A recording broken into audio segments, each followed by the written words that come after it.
একটা মেয়ের যত ভালো জবই থাকুক না কেন, একা একা কোনোদিনই ভালো থাকা যায় না।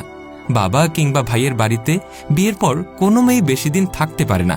প্রথমে কিছুদিন ভালোভাবেই আদর যত্নে রাখল, তারপর বাবা মা আর ভাইয়েরা মিলে কিছুদিন যেতে না যেতেই তাদের আসল চেহারা সামনে আনতে লাগলো। ভাই আর ভাবি উঠতে বসতেই আমাকে খোঁচা দেয়। রাস্তায় বের হলে প্রতিবেশীর খোঁচা থেকে চাইলেও আর বাঁচতে পারি না। এই তো আজকে সকালেই ঘুম থেকে দেরি করে উঠতেই ভাবি এসে বলল, আর কতকাল এভাবে আমাদের মাথার উপর বসে থাকবি? ঠিক আছে তুই ইনকাম করিস, কিন্তু তারপরও এবার বিয়েটা করে নে। তাদের কথায় বিরক্ত হয়ে আবারও পরিচিত একটা ছেলের সাথে সম্পর্কে জড়ালাম। কিছুদিন সম্পর্কটা বেশ ভালোভাবেই চলতে লাগলো, কিন্তু দিন শেষে বুঝতে পারলাম এই সম্পর্কের দৌড় বেড পর্যন্তই। ভালোবাসা বলতে সে শুধু শরীরটাকেই বোঝে।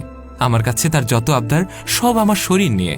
তার ভালোবাসায় মুগ্ধ হয়ে যখনই আপনি সবকিছু বিলিয়ে দেবেন, আর তার চাওয়া পাওয়া পূর্ণ হওয়া শেষে যখনই তাকে একদিন পার্কে ডেকে বললাম, আমাদের সম্পর্কটা তো অনেক দিন হলো, আর আমাদের সম্পর্কটা তো অনেক গভীর, চলো এবার আমরা বিয়ে করে নেই, তখনই আমার প্রেমিক আমাকে স্পষ্টভাবে জানিয়ে দিল, দেখো আমার পরিবার তোমাকে মেনে নিবে না, আর এই সমাজ তো কোনোভাবেই মেনে নেবে না, কারণ তুমি একটা ডিভোর্সি মেয়ে, আর আমি আমার পরিবারের একমাত্র ছেলে।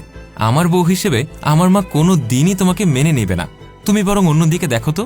এই কথা বলেই সেদিনই ছেলেটা সেখান থেকে বেরিয়ে চলে গেল। এর কিছুদিন পর ভাবি আমাকে সকালে জানালো দুপুরের জন্য রেডি হয়ে থাকতে। কোনো এক ছেলে পক্ষ নাকি আমাকে দেখতে আসবে। ছেলের নাকি প্রচুর টাকা পয়সা, বাড়ি গাড়ি আছে, কিন্তু সমস্যাও একটু আছে, তা হলো ছেলের বয়স একটু বেশি এবং তার 2টা ছেলেও আছে। সমাজ, পরিবার আর নিজের একাকিত্বের কথা চিন্তা করে বিয়ের জন্য আমি রাজি হয়ে গেলাম। সবার মতো আগ্রহ নিয়ে ছেলেকে দেখার প্রয়োজনও মনে করিনি। সবকিছুই ঠিকঠাক, পরিবার নিয়ে বিয়েটা হয়েও গেল।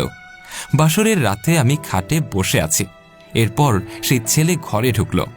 দেখলাম ছেলে তো আমার বাবার বয়সী। 1 মাস যেতে না যেতেই এই বিয়েটাও আমার ভেঙে গেল। একা থাকলেও বাবার বয়সী ছেলের সাথে থাকা তো আমার সম্ভব না। এরপর থেকে একা একা জীবন কাটাচ্ছি প্রায় 1 বছর হলো। এখন আমার বারবার আমার প্রথম স্বামীর কথা মনে হয়। সম্পর্কে সামান্য ঝগড়াঝাটি তো থাকবেই, কিন্তু প্রতিবেশীর কথায় সম্পর্কটা শেষ করাটাই ছিল আমার জীবনের শ্রেষ্ঠ বোকামি। যে ভুলের মাসুল এখন প্রতিটা দিন, প্রতিটা মাস, প্রতিটা বছর ধরে আমাকে ভোগ করতে হচ্ছে।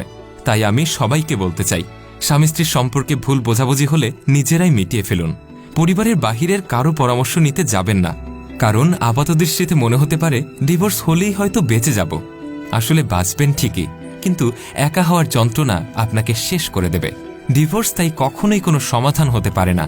ভিডিওটি ভালো লেগে থাকলে লাইক, কমেন্ট এবং শেয়ার করতে ভুলবেন না। কমেন্ট বক্সে জানান আপনার মূল্যবান মতামত।